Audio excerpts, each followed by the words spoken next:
साना खोटनबा हाइबसी लमदम असिगी पुंसिगा सागोनरगा चटपा अमा ओइबना स्टेट असिदगी ओलंपियन 18 पुथोकपा ngambani adubu haukiba chahi khara asida irang asina maram oiraga sports tasu maning halhalle haina Youth Affairs of Sports YAS ki Minister Govindas Konthokjamna phongdokre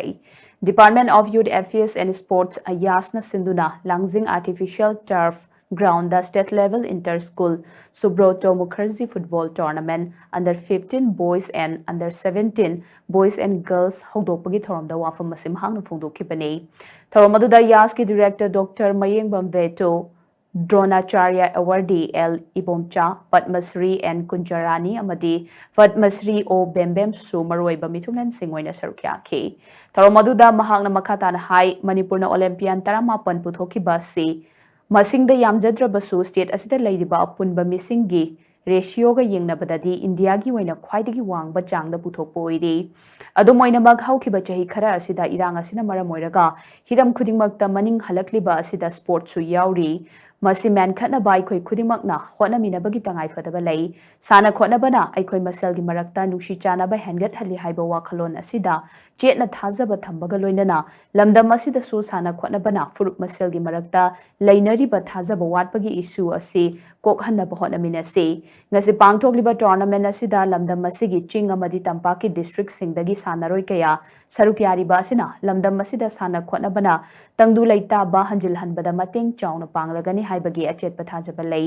leibakani gi marakta leinaramba kolwar fauba sana khotnabana lotion hankibagi wari leiri bane maramaduna aikhoi khudimakna lamdam asida tangdu leita ba hanjinna ba amadi tung koina nungshi chanana hingminaduna chaukhatpa leibak ama ohenna ba ama toina hotna minarasi hainasu Minister Govindas Konthokjamna makhatana phongdorakli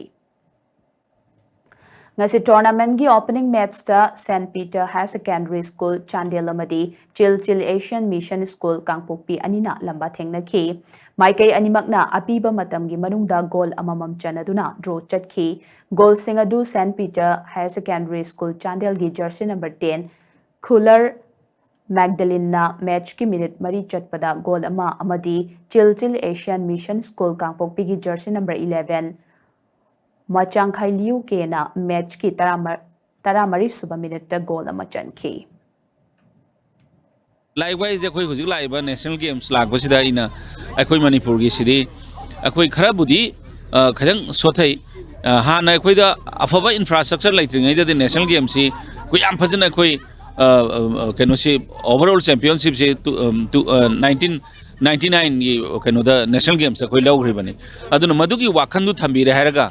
masigi guide tawriba mentorsing aduga coaching se asina handak lakadru national games dadi 1999 da akoina Raja Varendra